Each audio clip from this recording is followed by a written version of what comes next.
boss agiye kuko mu byukora arabona inzara itari kwica umuntu. Boss we giye kurugwamo ko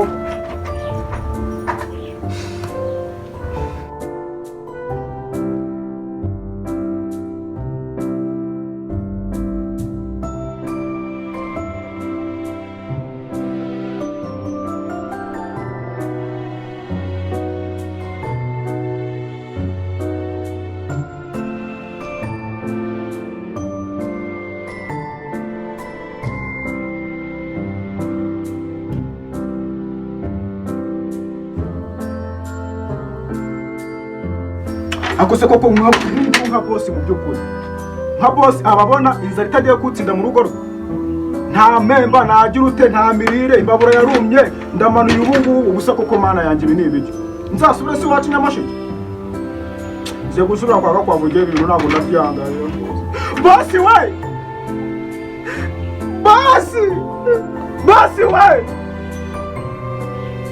boss wa mabere arame byibone wa mandwa yanjye amabere yanjye ese bite sesha inzara mwana biri kubica bigacika ariko sesha byibone sinakubwiye ko matangira y'ukwezi kwa mbere koko tuzaba dukennye niko wambwiye byose ujye umemba basi nyine ibicwa byarabuze wawe ariko sha ndibutse iyi nzara yazatwicira muri Emambati Express yazatwica tubikoreye iki ko ari we boss wanjye ko ari we nizeye ko ari wamvanye Nyamasheke ukambira ngo ngwino mu mujyi ngo biri kugenda ngo niki ngo akazi ngo niyagera erega no kwa Gakwavu nta cyagendaga se urabona si umujyi aho guraho natani hameze hahuriye ni na hano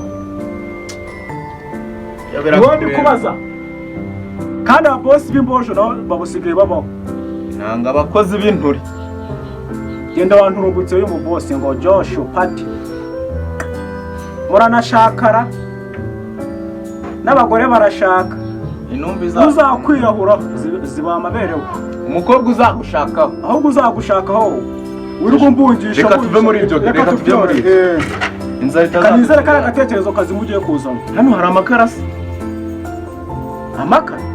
amakarasi ni ibiryo tujye gusyeta nyine agakokosha kugasyega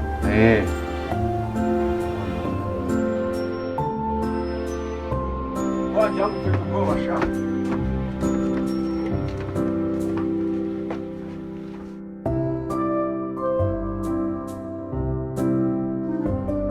bose hajya twari tugiye kuri iyo kwandi iyo kwa apfunda mwibagiwe sharika dupfe kujyana n'ingiyi nubwo baroga sha ibidongo byazadutera sha ibidongo se ni igiki wese inasa ruguri kavukire ntago byadufata pfe kuyibasha ubundi ibidongo bifata umuntu ari uko baziranye cyangwa bazi umwirondoro wawe iyi niyo bajyanye amaraso yawe niho bigufata tujyane iriya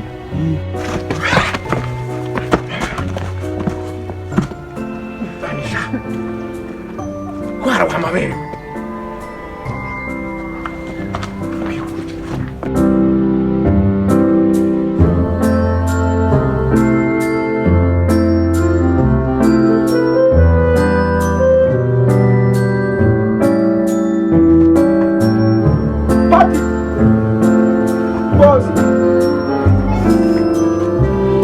nari mfite speed ya 99 ku ijana ho bidongo ntabwo byagufashe mungu rero simbizi ariko boss iyi nkoko twige ni hatari wakira ibi bidongo bidahise bigufata konde twatsi ko ndi kubona ari imbuzi inkoko ni ikigwayi cyangwa boss si ikigori imbuzi inkoko nziza nk'iyi ngiyi boss ngwino ni inkoko sha tu boss urukora atari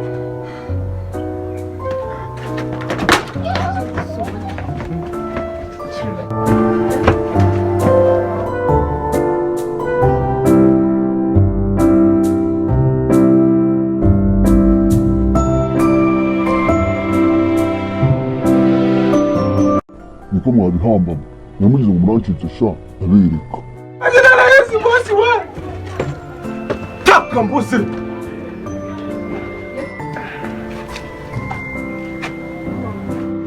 Yesu we bose abaye abiri wakiniwe buri muntu niki rino fari wagwana idutaye bose kambanze mbayeho bro.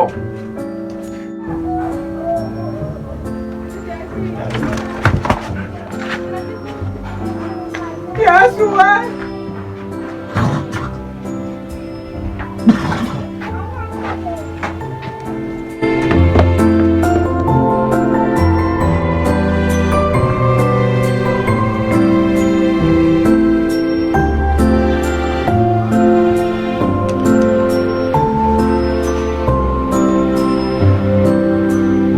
bako twigenje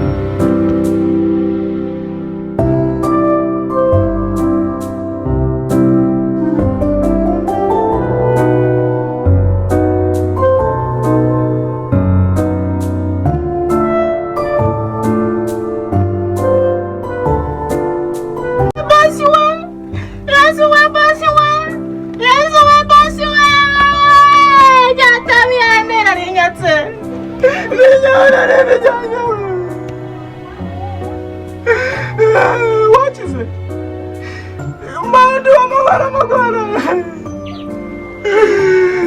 bangefunira munanga muzawe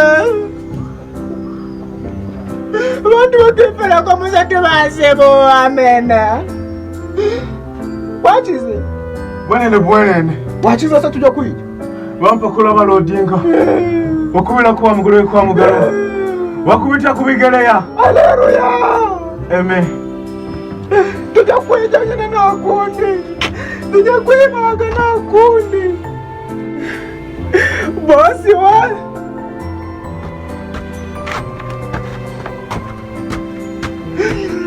iwize kukutura imira irarenga umuhogo njyana ndabagwibaga bari Ajani wayifashe ajani chicken. nakubwiye ngo bararoga Yesu we Yakoma na pita maijana chingwe mawe. uko mana Petero we Jiboni. Jibo. Uri muzima? napfuye Tujye kwijya sha. ukabona niho se napfu ndananiwe Tujye kwijya gapfusha. bwamezi Ariko nanjye nyababyeyi.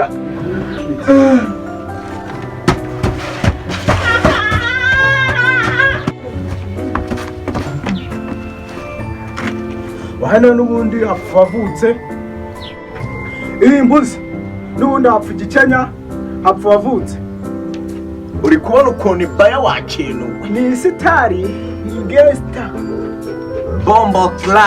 tuyisengere tuyirye nubwo uri kugenda twitambika Sha hapo wavutse broski. tuyisengere bose yisenge Imana nayo itafata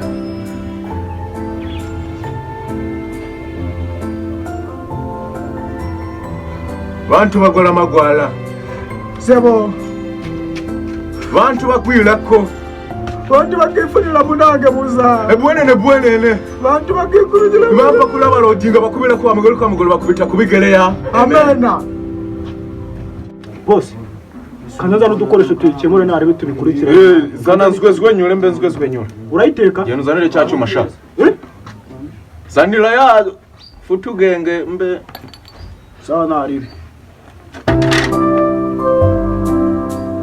Wajuka tani cyuma sha. bose akiri ibikoresho byose ngibi nabizanye Genda uzane n'isafuriya mbe ngakemura sha urasanga maze kugakemura. Tibi. isafuriya irakenerwa nukuyiteka Gira. akira bose ubwo nk'ubu ngiye gushitura amazi sanze nayo arimo ndasanga nyine umaze kugatongana duhita tubikurikirana Kubuka sha. nzara kapidomani nako bose nako pati